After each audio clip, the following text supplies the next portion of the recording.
आज के इस महत्वपूर्ण कार्यक्रम में मेरे साथ मंच पर उपस्थित मेरे साथी, मेरे मित्र श्रीमान गजेंद्र सिंह शेखावत जी, राजस्थान सरकार के उप मुख्यमंत्री डॉक्टर प्रेमचंद बैरवा जी,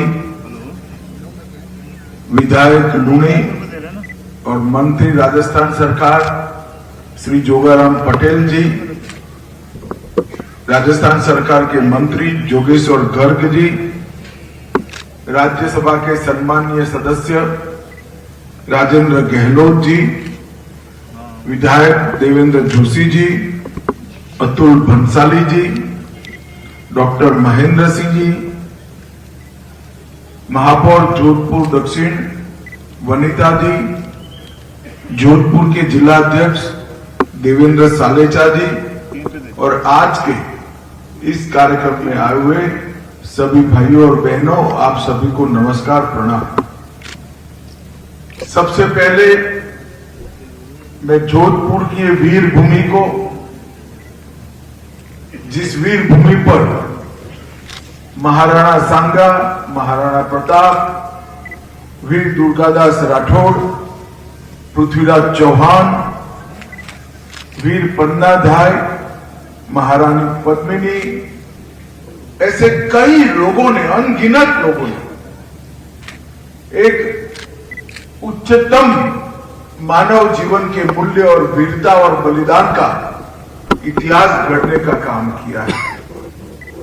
मैं इस राजस्थान की वीर भूमि को प्रणाम करता हूं और जोधपुर में आया हूं तब राव जोधा, राव चंद्रसेन और मोटा राजा उदय सिंह जी को भी सम्मान पूर्वक स्मरण कर मेरी बात की शुरुआत करना चाहता हूं। मित्रों, मैं तो गजेंद्र सिंह का धन्यवाद करना चाहता हूं कि उन्होंने सरदार पटेल की 150वीं जयंती के उपलक्ष्य में अभी कार्यक्रम शुरू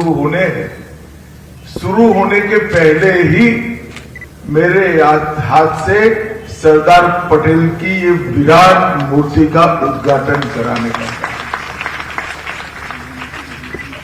सरदार पटेल कदाचित इतिहास में एक ऐसा पृष्ठ है जिसके साथ न इतिहास ने न्याय किया, न देश ने न्याय किया। वो महान व्यक्ति के गुण, त्याग, बलिदान और उसकी कर्मठता, दूरदर्शिता का सुफल आज देश को चखने के लिए मिल रहा है। भाजपा का शासन आने के पहले वो व्यक्ति को उचित सम्मान और उचित स्थान भी नहीं मिला। इतने साल हो गए एक परिवार की भक्ति में रची बसी कांग्रेस पार्टी सरदार पटेल का एक स्मारक भी नहीं बना रही। नरेंद्र भाई ने केवड़िया कॉलोनी में दुनिया का सबसे ऊंचा स्टैच्यू ऑफ यूनिटी बनाकर सरदार पटेल को सम्मान दिया। सरदार साहब, उनके योगदान को, उनके गुणों को भारत कभी नहीं भूला। एक ऐसा व्यक्ति जिसने नाम, प्रसिद्धि, इसकी कभी चिंता नहीं और देश के सामने पड़ी कठिन से कठिन विपदाओं को अपने सर पर लेकर उस आयु में, बीमार अवस्था में भी दिन रात काम कर देश को उससे मुक्ति दिलाने का काम सरदार साहब ने किया। सरदार साहब न होते तो 556 से ज्यादा रियासतें एक होकर आज जो भारत का नक्शा दिखता है वो कभी नहीं दिखता। वो सरदार साहब का ही योगदान है कि आज हम भारतीय संघ के रूप में खड़े। गुजरात और राजस्थान की कई रियासतें हमारे जोधपुर को भी अनेक षड्यंत्रों से मुक्त कराकर भारत के साथ जोड़ने का काम किया है। और आज मैं आयोजकों को जरूर साधुवाद देना चाहूंगा कि इन्होंने जोधपुर सर्किट हाउस के प्रांगण में सालों सालों तक प्रेरणा दे सके ऐसी सरदार साहब की उत्तुंग प्रतिमा का यहां पर आज उद्घाटन किया है, उसको स्थापित किया है। 1100 किलोग्राम की यह प्रतिमा कई धातुओं से मिश्रित होकर बनी है, 11 फुट ऊंची है और 8 फुट ऊंचे स्थान पर उसको लगाया गया है। इसकी हाइट भले 11 फुट हो, इसकी सुगंध युगों युगों तक पहुंचेगी, इसका मुझे पूरा भरोसा है। सरदार साहब ही थे जिन्होंने जोधपुर रियासत को महाराजा जोधपुर को समझाकर विलीनीकरण करने का काम किया।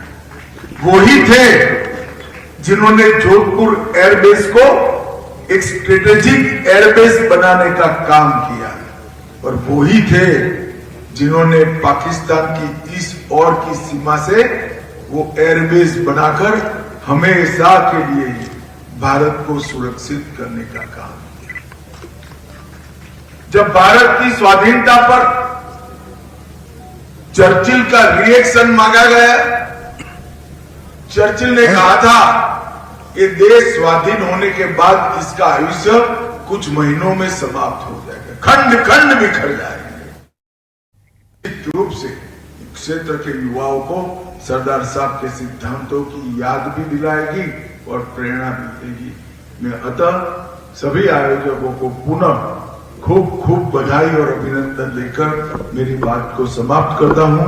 भारत माता की जय, वंदे मातरम।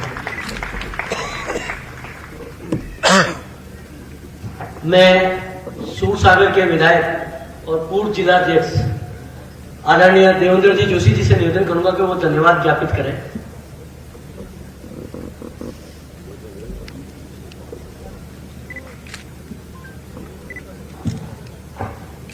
भारत माता की, भारत माता की। आज के इस कार्यक्रम में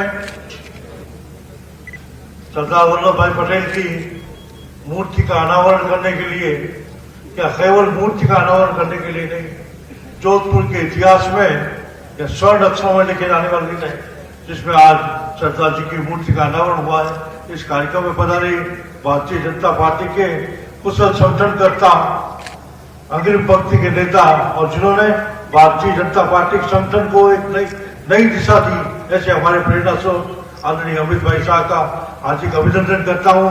उनका अभी आज जिक्र हुआ।